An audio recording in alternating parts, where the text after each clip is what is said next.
Hello friends, कैसे हैं आप? I hope you all are doing great. Welcome to my channel. मैं हूं निशा और आज मैं आपके लिए लेकर आई हूं अपनी एक और स्वरचित कहानी, बारिश की बूंदों में भीगी हुई एक प्रेम कहानी। तो चलिए मेरे साथ इस प्रेम कहानी में डूबने के लिए। कहानी का शीर्षक है बरसात की एक रात। मम्मी मम्मी, कहाँ हो आप? अरे बेटा, तुम तो पूरी भीग गई। हाँ, वो सुबह छतरी ले जाना भूल गई थी और फिर सुबह से मौसम भी तो नहीं था ना बारिश वाला। अरे, ये बारिश वाला क्या होता है?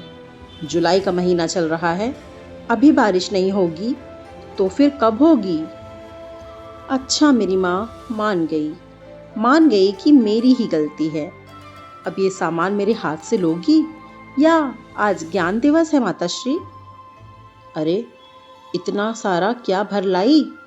गरिमा की माँ ने गरिमा के हाथ से थैला लेते हुए पूछा। कुछ नहीं मम्मी, बस वो राहुल का पीनट बटर खत्म हो गया था, वो है। और तुम्हारा शहद, इलायची पाउडर, मुलैठी, अरहर की दाल और हाँ, तुम्हारी वो खांसी की दवा भी है। बस, और कुछ नहीं। इतना कम है क्या बेटा? बेटा, मुझे अच्छा नहीं लगता बिटिया की कमाई खाना, मगर मैं क्या करूं? तुम्हारे पापा जो पैसे भेजते हैं वो घर खर्च को भी पूरे नहीं पड़ते। मम्मी, यार, क्या यार, फिर से आप उदास हो गई? क्यों करती हो आप हमेशा यही बात? आप ही तो कहती हो कि मैं आपकी बेटी नहीं बेटा हूं, और फिर आप ही ये बिटिया की कमाई वाला डायलॉग बोलती हो। जाने दो मम्मी, अब जल्दी से अपनी इस नन्ही सी जान को कॉफ़ी पिला दो, वरना ना मैं बेटा बचूंगी और ना ही बेटी। अरे यार, ठंड भी लगने लगी मम्मी। हाँ, तो तब से खड़ी खड़ी बातें कर रही है। जल्दी जा कपड़े बदल, मैं तेरे लिए कॉफ़ी बना कर लाती हूँ। अब ठीक तो है तू? हाँ मम्मी, अब ठीक हूँ। सच में भीग कर तो बहुत ठंड लग रही थी और आपकी कॉफ़ी से बहुत आराम मिला। अच्छा बेटा, अब मेरा एक काम कर, ऊपर जाकर ज़रा ये खाने की थाली वो लड़के को देकर आ जा। कौन से लड़के को? अरे वो, सॉरी बेटा, मैं बताना भूल गई। आज मैंने ऊपर के कमरे में एक किराएदार रख लिया। किराएदार? ओफो मम्मी, मैंने आपसे मना किया था ना कि अब हम ऊपर के कमरे में किराएदार नहीं रखेंगे। मैं वहाँ ट्यूशन क्लासेस चलाऊंगी। अरे बेटा, ज़रूरत थी। राहुल को कोई नया कोर्स करना है और फिर तेरे हाथ भी तो पीले करने हैं ना बेटा। कुछ पैसों की बचत होना भी बहुत ज़रूरी है। खट खट खट खट खट खटखटाने की आवाज़। हेलो हेलो जी, कोई है? अजीब आदमी है, दरवाज़ा खुला है और खुद नदारद। मुझे क्या, मैं भी खाना यहीं टेबल पर रख देती हूँ। खाना दे दिया बेटा? देना क्या मम्मी, टेबल पर रख दिया। मुझे कमरे में तो कोई दिखा ही नहीं। अच्छा, होगा कहीं। अगले दिन सुबह गरिमा जब अपने विद्यालय के लिए बस पकड़ रही थी तो उसे पीछे से किसी का स्पर्श और जोर का धक्का महसूस हुआ, और जब उसने पीछे मुड़कर देखा तो एक नवयुवक को अपने पीछे पाया। बड़ी बड़ी गहरी आंखें, कांतर पलकें, सांवला रंग और सौम्य मुस्कान। ओ, हेलो, क्या बात है? ज़्यादा स्मार्ट समझते हो क्या अपने आप को? तुमने मुझे हाथ लगाया ना? बोलो बोलो। अभी एक थप्पड़ मारूंगी ना तो हाथ लगाना क्या, हाथ को हिलाना डुलाना भी भूल जाएगा, समझा? बेशर्म इंसान। गरिमा गुस्से से लाल पीली होकर क्या क्या बोलती रही, उसे खुद भी नहीं पता चल रहा था। और वो नवयुवक बस गरिमा को एकटक देखता ही जा रहा था। यूं लग रहा था कि मानो वो कहना तो बहुत कुछ चाहता था, मगर कह वो कुछ भी नहीं पा रहा था। तभी बस का ब्रेक लगा और गरिमा का स्टॉप आ गया। आज का दिन तो बिल्कुल बेकार था मम्मी। पता नहीं आज मैं सुबह किसकी शक्ल देखकर घर से निकली थी। और हाँ मम्मी, कल से मैं थोड़ा देर से घर आया करूँगी। वो स्कूल का एनुअल डे है, नज़दीक आ रहा है, तो बच्चों को उसी की तैयारी करवानी है। अगले दिन गरिमा बस स्टॉप पर खड़ी थी, बस के इंतज़ार में। और बस के आते आते ही वही रोज़ की धक्का मुक्की शुरू हो गई। 30 या 35 सेकंड की जद्दोजहद के बाद भी गरिमा बस की बेतहाशा भीड़ को चीरकर उस बस में नहीं चढ़ पाई। ओफो, मेरी बस छूट गई, शिट। जी देवी जी। जी, आप कौन? अरे, तुम तो वही कल वाली लफंगी हो ना? देवी जी, कल मैंने अगर कुछ नहीं कहा तो इसका ये मतलब तो नहीं कि आपकी मनमानी अब रोज चलेगी। मनमानी? मतलब क्या है आपका? मैं बस आपको इतनी सी बात समझाना और बताना चाहता हूँ कि आज जो हुआ बिल्कुल वही कल भी हुआ था, मगर कल आपकी बस नहीं छूटी थी। मुझे ना तुम्हारी बकवास बिल्कुल भी समझ में नहीं आ रही है।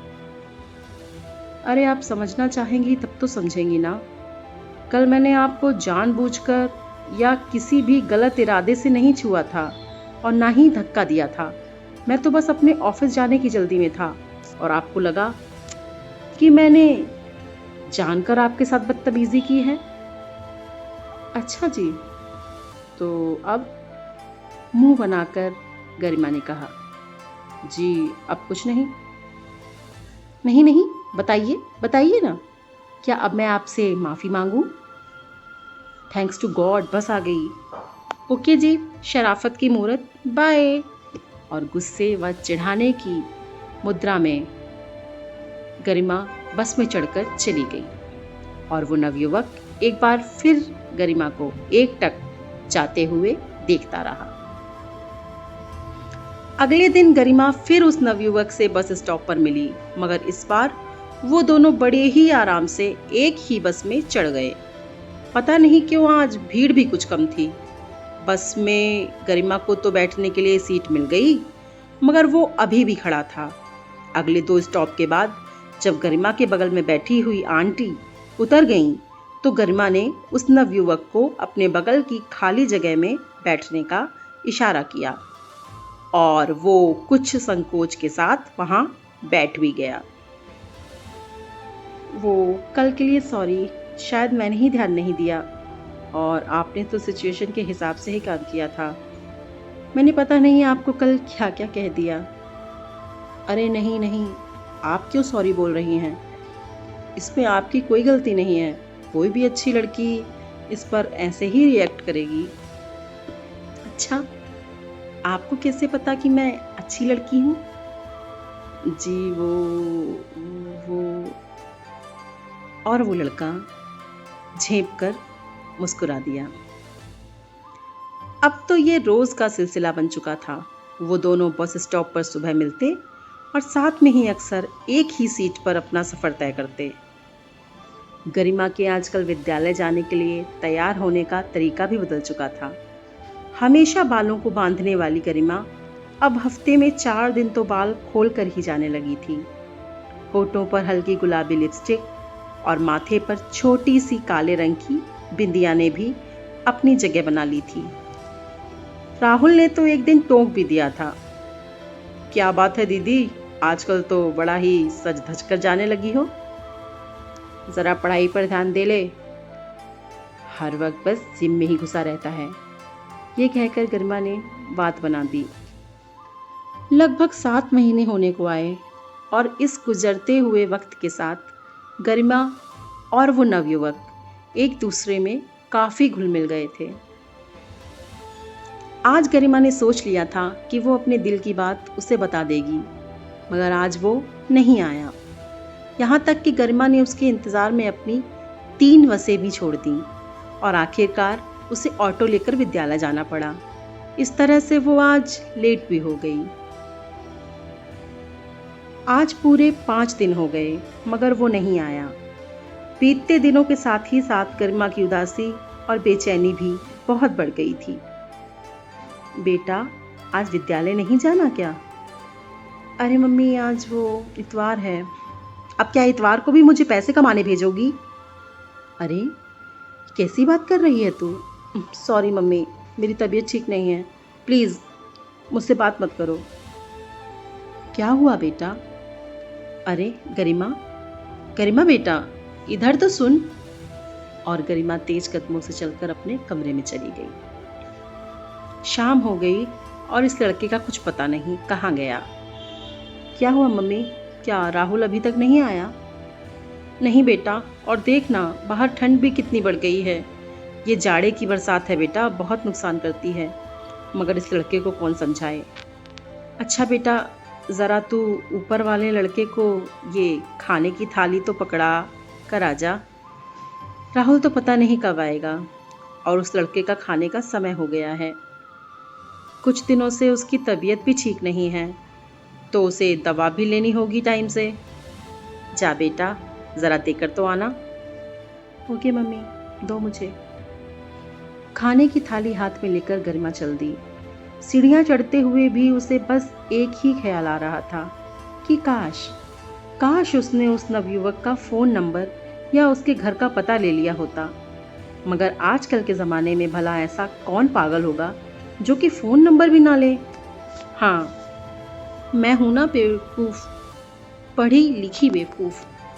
और इसी सोच में डूबी गरिमा ऊपर के कमरे के सामने पहुंच गई और फिर उसने दरवाज़ा खटखटाया। खट खट खट खट की आवाज़। दरवाज़ा खुला और सामने वो ही बस स्टॉप वाला नवयुवक खड़ा था। आप यहाँ कैसे? मेरा मतलब आप यहाँ रहते हैं? हाँ जी, मैं तो यहीं रहता हूँ, मगर आपको पता है मैं एक बार और आपके कमरे में आई थी, मगर उस दिन आप मुझे मिले नहीं थे। और हाँ, उस दिन भी बारिश हो रही थी। आपके कमरे में कोई बारिश वाला गाना भी बज रहा था। शायद आपके सजन सावन में आग लगेगी बदन में। बहुत सुंदर गाती हैं आप। जितनी सुंदर आप हैं उतनी ही सुंदर आपकी आवाज़ भी है। चुप रहिए। आपको पता है पूरे 5 दिनों से मैं आपका इंतज़ार कर रही हूँ बस स्टॉप पर। अच्छा जी, मुझे तो नहीं पता। उफ, बेहद शर्मा गई गरिमा। साफ साफ कह दीजिए ना जो भी कहना है।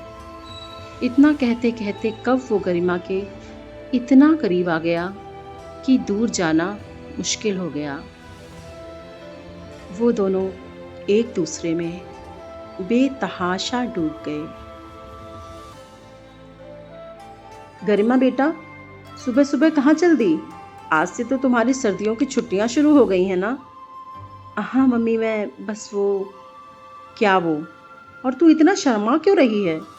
अरे हुआ क्या है बावली, कुछ तो बता। अरे कुछ भी नहीं मम्मी, तुम तो बस कुछ भी कहती हो। अच्छा, अब जल्दी से वो तुम्हारे ऊपर वाले किराएदार का नाश्ता दे दो तो मैं पकड़ाती जाऊंगी। मैं प्रतीक्षा के घर जा रही हूँ ना। नहीं, तू जा, कुछ नहीं देना। अरे दे दो ना, फिर कहोगी कि मैं कुछ काम नहीं करती घर का। और अब जब मैं खुद बोल रही हूँ काम करने के लिए तो बता नहीं रही। अरे तो क्या बताऊं, ऊपर कोई होगा तब तो खाना दूंगी ना। मतलब ऊपर वो है ना आपका किराएदार? अरे वो तो आज सुबह सुबह तड़के ही अपने घर चला गया। घर चला गया बिना बताए? इतना कहते हुए गरिमा दौड़ती हुई इसी घर के बाहर निकल गई। अरे अब भाग क्यों रही है बेटा? ऊपर जाकर देखा तो सचमुच वहां कोई नहीं था। बस गरिमा के चेहरे पर उन बारिश की बूंदों के मानिंद उन आंसुओं के अलावा। आज 4 महीने बीत गए और उस इंसान की ना तो कोई खबर ना कोई पता। गरिमा इस बार भी फ़ोन नंबर नहीं ले पाई। पता नहीं ये उसकी बेवकूफ़ी थी या नियति। कितनी ज़ोरों की बारिश हो रही है, वो भी लगातार 3 दिनों से। मुझे तो नहीं याद कि कभी दिल्ली में मैंने ऐसी ज़ोरदार बारिश देखी हो। हाँ, जब मैं तेरे पापा के साथ एक बार बम्बई रहने गई थी तब ज़रूर देखी थी ऐसी भयानक बारिश, आंधी तूफान। मम्मी मैं सोने जा रही हूँ, मेरे सिर में दर्द है। बेटा खाना तो खा ले। नहीं मम्मी, मेरा मन नहीं है, आप खा लो। रात के 11 बजे दरवाजे पर दस्तक होती है। बेटा गरिमा, इतनी रात को कौन आया होगा? क्या तेरे पापा का कोई फोन आया था आने के बारे में? नहीं मम्मी। कौन होगा इस वक्त, वो भी इतनी भरी बारिश में? खट खट खट खट की आवाज। कौन कौन है? आंटी मैं हूं, आपका ऊपर वाला किराएदार। गरिमा बहुत ही फुर्ती से उठी और उसने दरवाज़ा खोल दिया। वो कुछ कहती उससे पहले ही वो बोला, ज़रा आंटी जी को बुला दीजिए। हाँ बेटा बोलो। गरिमा की माँ ने गरिमा को पीछे करते हुए बोला। आंटी जी वो। उस लड़के की बात को बीच में ही रोकते हुए गरिमा की माँ ने गरिमा को चाय बनाने के लिए कहा और इस किराएदार को अंदर आने का इशारा करते हुए वो भी अंदर आ गईं। गरिमा की खुशी का ठिकाना नहीं था और वो चाय बनाते हुए कभी अपने बाल संवार रही थी तो कभी अपने कपड़ों को ठीक कर रही थी। मम्मी चाय। मम्मी वो कहाँ गए? वो? अच्छा कुलदीप, वो तो चला गया। चले गए? कहाँ चले गए? अरे वो कमरा खाली करने की बात बताने आया था। दरअसल उसके ऑफिस की तरफ से नया घर मिल गया है और अब एक कमरे में गुजारा भी तो नहीं हो पाएगा ना उसका। खाना बनाने के लिए अब तो किचन भी चाहिए होगी। अब आपका क्या मतलब है? अरे अब वो अकेला नहीं है ना। मतलब? मम्मी बताओ ना ठीक से क्या हुआ अब? अरे तू चिल्ला क्यों रही है इतना? उसने शादी कर ली ना अब और अपनी बीवी भी लाया है। बस आज की रात वो दोनों ऊपर के कमरे में रहेंगे साथ में और सुबह होते ही चले जाएंगे। भला ऐसी बरसात की रात में कहाँ जाएंगे? पूरी रात जो बारिश बादलों से हुई वो ही बारिश गरिमा की आंखों से भी हुई। फर्क बस इतना था कि बादलों की बारिश तो सुबह होते ही थम गई, मगर गरिमा की आंखों से होने वाली बारिश ना जाने कितनी बार बरसी और वो अपने जीवन की कई रातों को उस बरसात की एक रात की याद में कई बार भिगोती रही। आप सुन रहे थे मेरी कहानी मेरी ही आवाज़ में। उम्मीद करती हूँ आपको पसंद आई होगी और अगर पसंद आई तो इसे लाइक कर दीजिए और अगर आप ऐसी ही और कहानियाँ सुनना चाहते हैं तो मेरे चैनल को सब्सक्राइब भी कर दीजिए। मिलती हूँ जल्द ही आपसे अपनी एक और स्वरचित कहानी के साथ। तब तक के लिए अपना ख्याल रखिए। Bye bye listeners, take care.